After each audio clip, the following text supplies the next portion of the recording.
Diantarkan oleh Sayyidina Ali kepada Utsman bin Talha.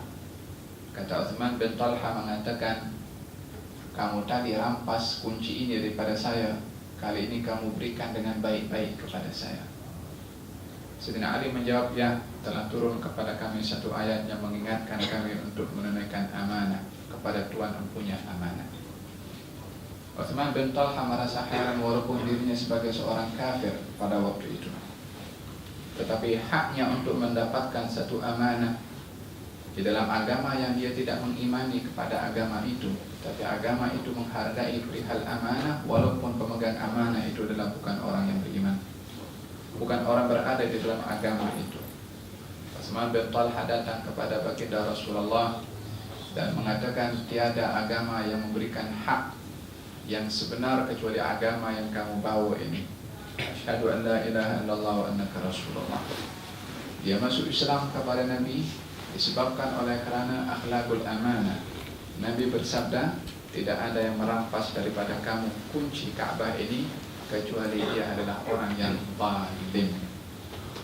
Hingga hari ini kunci Ka'bah dipegang oleh keturunan seorang bernama Utsman bin Talha, yang menjadi sebab salah satu kisah turunnya ayat untuk kita menunaikan amanah kepada Tuhan yang punya amanah. Dan ayat ini turun juga di bulan Ramadan al-Mubarak, di mana baginda Rasulullah SAW ketika itu sedang berpuasa ketika membebaskan kota Mekah. Amanah salah satunya adalah puasa yang masuk dalam lingkaran ibadah yang wajib kepada seseorang yang beriman kepada Allah. Salah satu amanah yang mesti ditunaikan itu adalah puasa. Macam mana kita nak menunaikan amal ibadah puasa itu?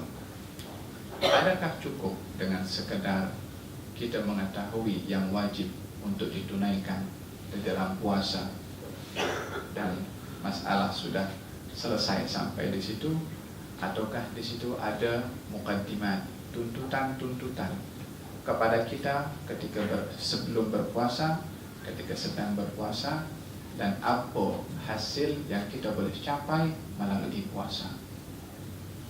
Secara keseluruhan, amal ibadah itu mempunyai dua dimensi, yang nampak dan yang tersimpan.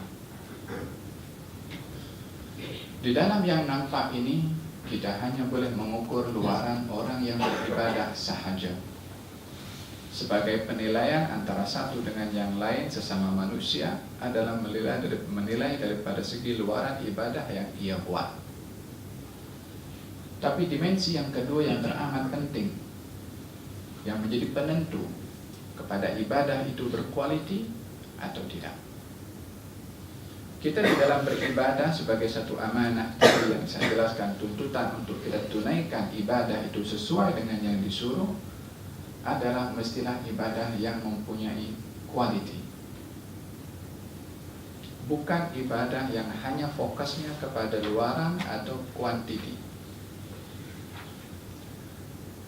Berbicara tentang ibadah dari segi quality dan quantity, Allah Subhanahu wa ta'ala memberikan beberapa perumpamaan di dalam Al-Quran, dan juga Nabi pun memberikan perumpamaan di dalam hadis untuk menjadi satu mizan timbangan kepada kita kepada seluruh aktiviti ibadah yang kita buat.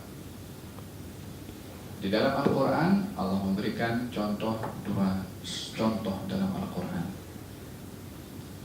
Walaupun ada lebih, tapi saya akan bawa dua contoh sahaja. Yang pertama dalam perihal sedekah. Di dalam kisah Habil dan Qabil, kita semua sedia maklum apa yang berlaku kepada mereka berdua adalah mereka sama-sama bersedekah. Harapan mereka bersedekah itu adalah agar supaya amal sedekahnya itu dianggap sebagai sebuah ibadah yang diterima oleh Allah Subhanahu wa ta'ala. إذ قربا قربانا فتقبل من أحدهما ولم يتقبل من الآخر.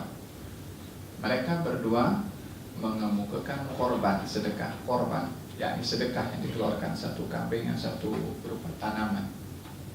Fatuqbila min ahadihima, satu yang diterima walam yutaqabbal minal akhar, yang lain tak diterima.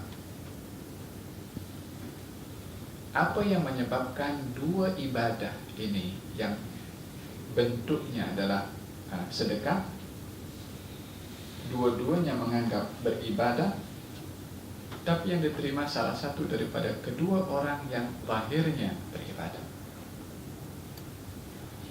Bermakna dalam hal ini kita memahami ada ibadah yang diterima, ada ibadah yang tak diterima. Tetapi ibadah itu ada, bukan tak beribadah orang itu. Kalau tak beribadah memanglah tak ada perbincangan yang perlu diperbincangkan, memang dia tak buat.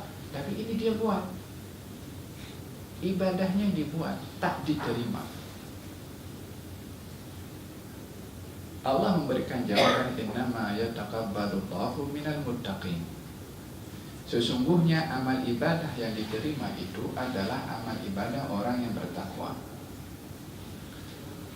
Dan di dalam hal ini, selain ibadah yang luar dilakukan oleh seseorang, yang untuk membuktikan dia itu beribadah mengikut penilaian mata orang lain, mesti di situ ada perkara yang lebih difokuskan oleh orang yang beribadah, untuk dia melihat kepada kualiti ibadah itu untuk mencapai qabul tadi yang Allah sebutkan, innama yataqabbalullahu minal muttaqin.